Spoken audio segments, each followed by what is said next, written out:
Ada orang-orang yang berubah karena masalah. Tuhan itu seringkali mengizinkan di dalam penghidupan kita mengalami masalah-masalah, persoalan, pergumulan. Sebenarnya tujuannya supaya kita kembali ke jalan yang benar. Karena Tuhan mau kita hidup dalam kebenarannya. Tuhan mau kita berubah. Saya teringat kisah Nabi Yunus. Ketika Tuhan menyuruh Nabi Yunus pergi ke Niniwe, ia tidak taat dan malah pergi ke Tarsis. Tuhan lalu mendatangkan badai dalam perjalanannya sehingga ia dilempar ke lautan dan dimakan oleh ikan besar di dalam Yunus 1. Yunus akhirnya bertobat di dalam perut ikan dan kemudian akhirnya ia taat dan pergi ke Niniwe.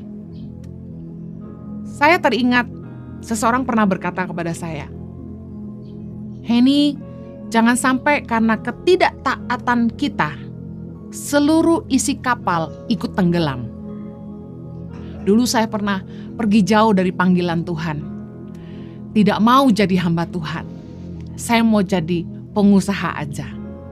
Saya ingin melayani Tuhan dari usaha saya sendiri, dari pekerjaan saya.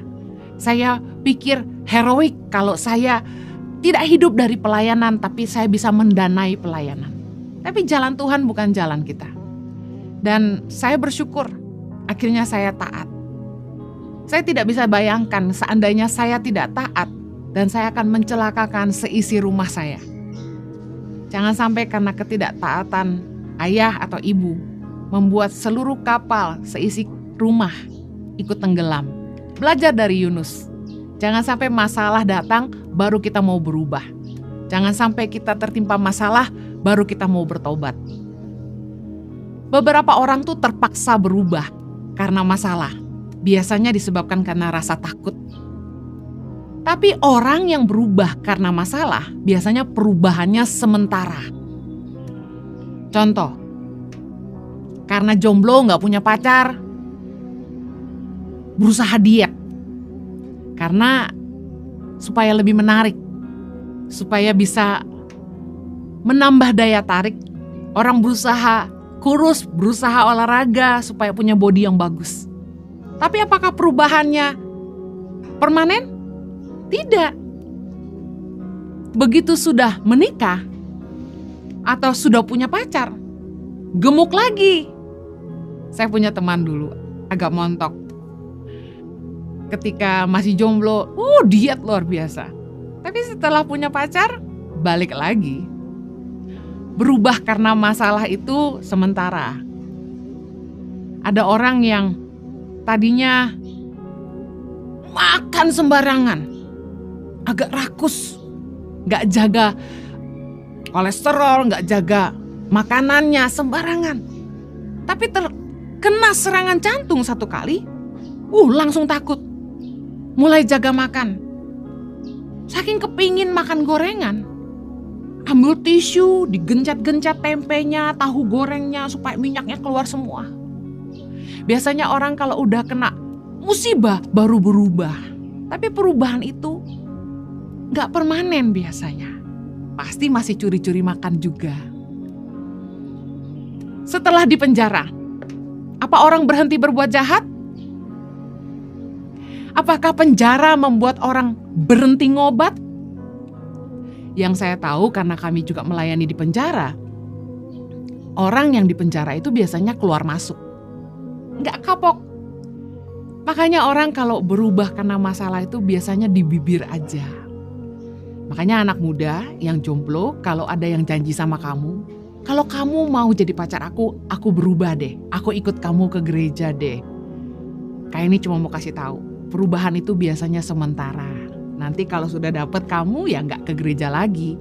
Kalau sudah jadian sama kamu apalagi udah nikah, ya ngerokok lagi. Kita nggak bisa maksa orang berubah.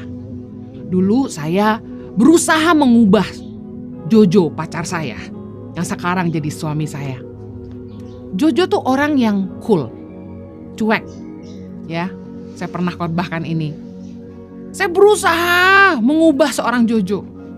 Jadi orang yang perhatian. Jojo tuh senang pergi dengan teman-teman, spend time sama teman-teman, ngumpul bersama dengan teman-teman gitu. Sementara saya tuh orang yang lebih eksklusif, sukanya family time, sukanya keluarga aja gitu. Kalau ada waktu luang lebih baik ngumpul sama keluarga. Beda banget sama suami saya. Saya berusaha bikin dia berubah. Ayo jadi family man. Saya mau bilang, kami sudah kenal dan sudah pacaran sampai nikah itu dari tahun 94 sampai hari ini. Seorang Jojo tetap seorang Jojo. Gak bisa diubah. Ada orang yang berubah karena masalah, contoh. Karena istrinya mengancam diceraikan. Baru suaminya mulai perhatian. Jangan sampai kita dipaksa berubah karena masalah. Poin yang kedua, alasan orang berubah karena terjamah. Berubah karena terjamah oleh Roh Kudus. Salah satu pekerjaan Roh Kudus dalam hidup kita adalah menyadarkan kita akan dosa. The one time your eyes were open and you realize you were wrong. Pernah gak saudara ngalami lahir baru? Waktu ketika Anda mengalami jamahan Tuhan pertama kali, Roh Kudus membuat kita sadar akan semua kesalahan kita, dosa-dosa kita. Hal-hal yang tidak baik yang kita lakukan. Meskipun orang lain gak tahu. Tapi hari itu dibukakan. Dan kita saat itu juga sadar akan dosa-dosa kita. Dan saat itu juga kita diberikan kelemah lembutan dalam hati kita. Untuk menerima Dia sebagai Tuhan dan Juru Selamat. Dan kita ingin berubah. Kita sadar kita harus bertobat. Pernahkah Anda mengalami kelahiran baru? Saya masih ingat ketika pertama kali Roh Kudus jamah saya. Saya langsung ingat akan semua dosa-dosa saya. Nangis gak habis-habis.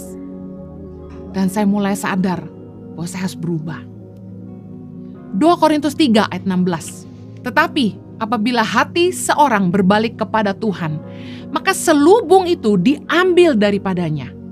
Sebab Tuhan adalah roh, dan di mana ada roh Allah, di situ ada kemerdekaan. Adalah sebuah anugerah kalau kita mendapat jamahan Allah. Adalah sebuah anugerah kalau Roh Kudus menjamah hidup kita. Dari sekian juta orang yang mendengarkan kebenaran firman Tuhan. Tapi kenapa saudara dan saya yang dijamah Tuhan? Itu anugerah. Yohanes 16 ayat yang ke-8 bilang begini. Dan kalau Ia datang, Ia akan menginsafkan dunia akan dosa, kebenaran, dan penghakiman. Roh Kudus itu mengangkat selubung yang membutakan mata hati kita. Yang membuat kita tidak sadar kalau selama itu kita hidup dalam dosa dan kesia-siaan. Tapi ketika Roh Kudus mengangkat selubung itu, mata kita terbuka. Kita jadi mengerti ada jalan kebenaran. Kita jadi mengerti arti kekudusan. Roh Kudus membuat kita menyadari bahwa kehidupan kekal di sorga jauh lebih berarti daripada hidup sementara kita di bumi. Saya membayangkan Roh Kudus itu seperti seorang guru yang mengajar murid-muridnya. Roh Kudus itu menuntun hidup kita untuk mengerti jalan-jalan kebenaran. Hal-hal yang sebelumnya asing buat kita. Efesus 4 di dalam ayat yang ke-21 berkata begini, karena kamu telah mendengar tentang Dia dan menerima pengajaran di dalam Dia menurut kebenaran yang nyata dalam Yesus, yaitu bahwa kamu berhubung dengan kehidupan kamu yang dahulu harus menanggalkan manusia lama yang menemui kebinasaannya oleh nafsunya yang menyesatkan. Ayat 23. Supaya kamu dibaharui di dalam roh dan pikiranmu. Ayat 24. Dan mengenakan manusia baru yang telah diciptakan menurut kehendak Allah di dalam kebenaran dan kekudusan yang sesungguhnya. Dalam Alkitab bahasa Indonesia kurang jelas, saya ingin bacakan dalam New Living Translation, Ephesians 4, ayat yang ke-22 sampai dengan 24. Throw off your old sinful nature and your former way of life, which is corrupted corrupted by lust and deception. Ayat 23. Instead, let the Spirit renew your thoughts and attitudes. Put on your new nature, created to be like God, truly righteous and holy. Ternyata firman Tuhan dalam Efesus 4 ayat 23 dalam bahasa Inggris dijelaskan bahwa Roh Kudus yang memperbaharui cara berpikir dan tingkah laku kita. Jadi Roh Kudus ketika menjamah kita, Roh Kudus tidak hanya mengangkat selubung yang menutupi mata hati kita, tapi Roh Kudus juga memperbaharui cara berpikir kita. Roh Kudus memperbaharui akal budi kita. Dan juga Roh Kudus memperbaharui attitudes kita, membuat kita mengerti apa yang harus kita lakukan dengan hidup kita. Merupakan pekerjaan Roh Kudus untuk menyadarkan kita akan semua dosa dan kesalahan kita. Sehingga ketika kita terjamah oleh Roh Kudus, seketika itu hidup kita berubah. Kita mulai merasakan ada kehidupan yang baru yang Tuhan sediakan di depan kita. Bahwa kita harus meninggalkan cara-cara hidup kita yang lama. Tetapi jamahan Roh Kudus tidak membuat kita kebal akan dosa. Saya akan masuk ke poin ketiga. Bahwa orang harus berubah karena paradigma. Roh Kudus yang memperbaharui akal budi kita. Tetapi bagian kitalah yang harus mengambil keputusan untuk hidup dalam ketaatan akan kebenaran dan kekudusan. Seperti yang firman Tuhan ajarkan. Tekad atau keinginan untuk berhenti berbuat dosa harus lahir dari hati kita. Roh Kudus telah mengajarkan jalan kebenaran. Kita disadarkan akan dosa-dosa kita dan Roh Kudus mengajarkan kepada kita jalan kebenaran. Hidup dalam kekudusan seperti yang Tuhan mau untuk kita. Tetapi kita harus berubah oleh pembaharuan akal budi yang artinya setelah kita mengerti, kita harus melakukannya. Kita harus menghidupinya. Kita harus mentaatinya. Merupakan tanggung jawab kita untuk menghidupi kebenaran. Roh Kudus hanya membukakan, tapi keinginan untuk taat, tekad untuk berubah harus lahir dari kerinduan hati kita. Efesus 4, sekali lagi, dikatakan bahwa kita harus membuang hidup kita yang lama. Kita yang harus mengambil keputusan untuk mengenakan manusia baru. Di dalam Roma 12 ayat yang kedua, janganlah kamu menjadi serupa dengan dunia ini, tetapi berubahlah oleh pembaharuan budimu, sehingga kamu dapat membedakan manakah kehendak Allah, apa yang baik, yang berkenan kepada Allah, dan yang sempurna. Pembaharuan akal budi adalah pekerjaan Roh Kudus dalam hidup kita, sehingga kita beroleh paradigma, pengertian yang benar, yang membuat kita mengerti apa yang baik, yang berkenan kepada Allah, dan yang sempurna. Tapi sekali lagi, keputusan kita untuk hidup dalam kebenaran, tekad kita sendiri yang harus lahir dari hati kita untuk menghidupi paradigma yang Roh Kudus berikan dalam hidup kita. Efesus 4 ayat 25 memberikan tanggung jawab kepada kita untuk membuang dusta. Dikatakan karena itu buanglah dusta dan berkatalah benar seorang kepada yang lain. Karena kita adalah sesama anggota. Ayat 26, apabila kamu menjadi marah, janganlah kamu berbuat dosa. Janganlah matahari terbenam sebelum padam amarahmu, dan janganlah beri kesempatan kepada iblis. Ayat 28, orang yang mencuri, janganlah ia mencuri lagi. Tetapi baiklah ia bekerja keras dan melakukan pekerjaan yang baik dengan tangannya sendiri, supaya ia dapat membagikan sesuatu kepada orang yang berkekurangan. Ayat 29, janganlah ada perkataan kotor keluar dari mulutmu, Tetapi pakailah perkataan yang baik untuk membangun di mana perlu, supaya orang yang mendengarnya beroleh kasih karunia. Ayat 30, janganlah kamu mendukakan Roh Kudus Allah yang telah memeteraikan kamu menjelang hari penyelamatan. Ayat 31, segala kepahitan, kegeraman, kemarahan, pertikaian, dan fitnah hendaklah dibuang dari antara kamu. Demikian pula segala kejahatan. Ayat 32, tetapi hendaklah kamu ramah seorang terhadap yang lain, penuh kasih mesra dan saling mengampuni, sebagaimana Allah di dalam Kristus telah mengampuni kamu. Paradigma pengertian yang baru akan kebenaran dan kekudusan dan kekekalan adalah pemberian Roh Kudus. Adalah pekerjaan Roh Kudus, anugerah Allah bagi hidup kita. Tapi bagaimana hidup kita berubah? Kita harus berubah dengan paradigma yang baru yang Roh Kudus telah berikan. Kita harus mengambil keputusan untuk tidak lagi mencuri, kata firman Tuhan. Untuk tidak lagi berdusta. Untuk tidak lagi membiarkan kemarahan menguasai kita. Kita tidak boleh lagi mengeluarkan perkataan kotor. Kita tidak boleh mendukakan Roh Kudus dengan segala kepahitan, kegeraman, kemarahan kita.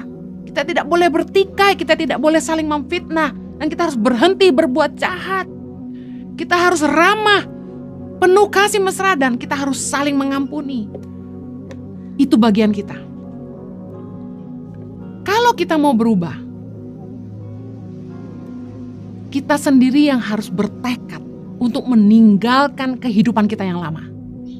Kita yang harus mengambil keputusan untuk meninggalkan selingkuhan kita. Kita yang harus mengambil keputusan untuk berhenti malas-malasan dan mulai rajin bekerja. Kita yang harus mengambil keputusan untuk berhenti berhutang. Kita yang mulai mengambil keputusan untuk hidup kita jadi berkat bagi orang lain.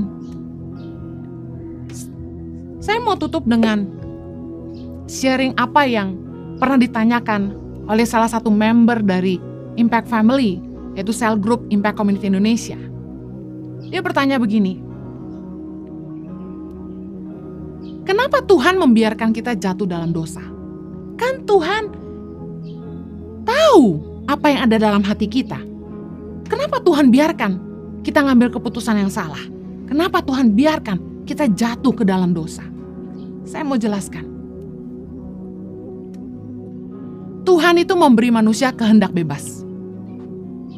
Tapi sebenarnya Tuhan itu berusaha menjaga kita lewat firman-Nya. Tuhan ngajarin kita jalan-jalan kebenaran lewat firman Tuhan. Dan ada Roh Kudus yang Dia berikan dalam hidup kita untuk menuntun kita, mengingatkan kita akan kebenaran firman Tuhan. Supaya kita mengambil keputusan yang benar dan hidup di dalam jalan-jalan Tuhan. Roh Kudus kerap kali pasti mengingatkan kita lewat suara hati nurani kita. Bahkan ketika waktu kita mau berbuat dosa, pasti rohnya di dalam batin itu mengingatkan kita. Tetapi apa yang terjadi?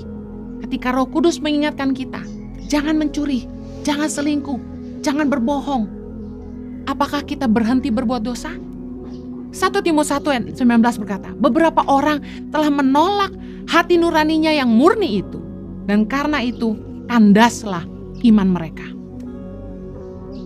Justru pencobaan, ujian dalam hidup kita diizinkan Tuhan. Supaya Tuhan tahu isi hati kita yang sebenarnya. Tuhan memakai ujian untuk mengetahui isi hati kita. Ulangan 8 ayat kedua. Ingatlah kepada seluruh perjalanan yang kau lakukan atas kehendak Tuhan Allahmu di padang gurun selama 40 tahun ini, dengan maksud merendahkan hatimu dan mencobai engkau untuk mengetahui apa yang ada dalam hatimu, yakni apakah engkau berpegang pada perintahnya atau tidak. Tuhan mengizinkan hidup kita diuji, pencobaan datang, supaya Tuhan dapat melihat reaksi hati kita. Saya percaya Tuhan justru ingin menguji kita, apakah kita akan mengambil keputusan yang benar dalam hidup kita ketika masalah itu datang. Apakah kita akan tetap mengucap syukur? Apakah kita akan tetap taat kepada firman Tuhan? Anak muda ini kembali bertanya kepada saya, kalau Kalau saya tahu rencana Tuhan, kalau saya tahu takdir hidup saya pasti hidup dalam ketaatan. Kenapa Tuhan gak kasih tahu aja rencana Tuhan buat saya? Saya mau ingatkan, bangsa Israel sudah diberitahu rancangan Tuhan bagi masa depan mereka, yaitu negeri yang berlimpah susu dan madu. Tapi apa mereka taat?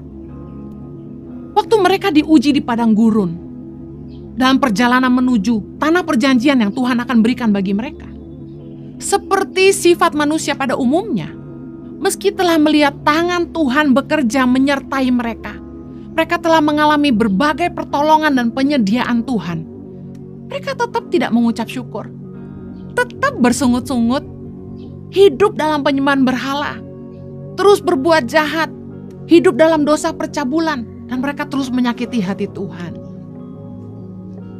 Lalu, apakah dengan hukum manusia akan taat? Ingat, Tuhan itu memperlambat perjalanan bangsa Israel di padang gurun. Mereka berputar-putar selama 40 tahun. Tapi kesetiaan Tuhan gak pernah meninggalkan mereka. Sampai akhirnya Tuhan berusaha memagari mereka untuk jangan berbuat jahat dengan memberikan 10 perintah Allah kepada Musa dalam 2 loh batu. Bahkan Musa menuliskan lagi 613 perintah dalam kitab Taurat. Tapi apakah bangsa Israel taat? Apakah bangsa Israel menjadi taat kepada kehendak Tuhan meski sudah tahu rencana Tuhan bagi mereka? Sekalipun mereka dipagari dengan 10 perintah Allah dan 613 hukum Taurat? Tidak. Bagaimana membuat manusia itu taat kepada Tuhan? Akhirnya Tuhan tahu. Yang pertama, manusia tidak bisa hidup tanpa hukum. Tanpa hukum, kita jadi liar.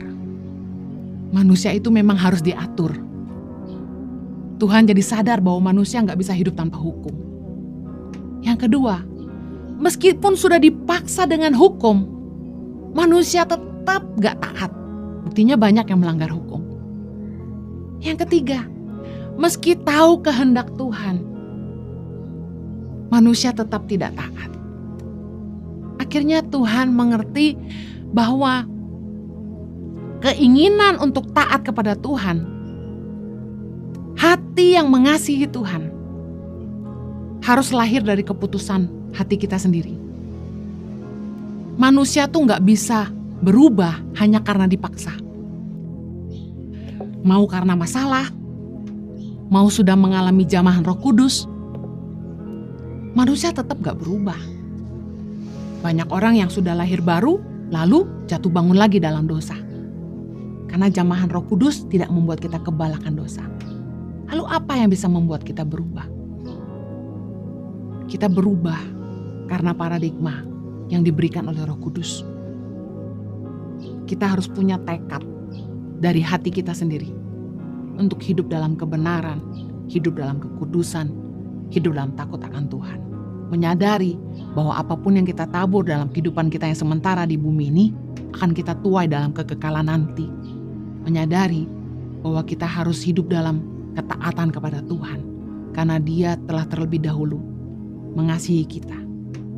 Dan Yesus telah memberikan hidupnya dan taat sampai mati di kayu salib untuk menyelamatkan dosa-dosa kita.